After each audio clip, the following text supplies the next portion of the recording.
మీకు నేను ఒక రహస్యం చెప్తాను, నేను ఆశ్చర్యపోయాను. తూర్పుగోదావరి జిల్లాలో మల్లవరం అని ఒక క్షేత్రం ఉంది.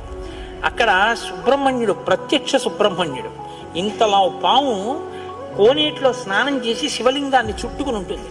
అది పిల్లలు పుట్టని వాళ్ళు వెళ్ళి నమస్కారం చేస్తే పిల్లలు పుట్టారు. డాక్టర్లు పిల్లలు పుట్టారని సర్టిఫై చేసిన వాళ్ళకు పుట్టారు. ముఖ్యమంత్రులు కూడా వెళ్ళారు పీఠాధిపతులు అక్కడికి. ఆ పాము కారణాంతరాల చేత శివలింగానికే తల కొట్టుకుని శరీరం వదిలితే ఇప్పుడు అలాగే ప్రతిష్ఠ చేశారు.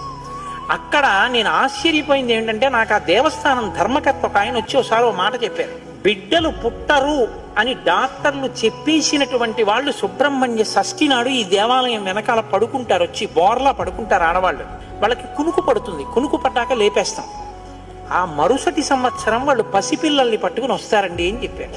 నాకు అపనమ్మకం కాదు, చూడాలనిపించి కాకినాడ నుంచి చాలా మందిని కలిసి సుబ్రహ్మణ్య భుజంగ స్తోత్రం చేశారు శంకర భగవత్పాదులు. సుబ్రహ్మణ్య షష్ఠి నాడు ఆ దేవాలయంలో చదువుదామని అందరం కలిసి వెళ్ళాం. ఆ రోజు వాళ్ళు నా ప్రసంగం కూడా అక్కడ ఏర్పాటు చేశారు.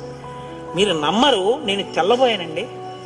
ఎంతంత సంపన్న కుటుంబాల వాళ్ళు బిడ్డలు పుట్టరు అని బెంగ పెట్టుకున్న తల్లులు సంటి పిల్లలతో ఎంతో సంతోషంగా వచ్చి ఆయనకి నమస్కారం చేసుకుని, అబద్ధం కాదు, నేను ఎంతో మందిని అక్కడ అడిగాను, ఏమమ్మా మీకు ఈయన వల్లనే కలిగిందా సంతానం?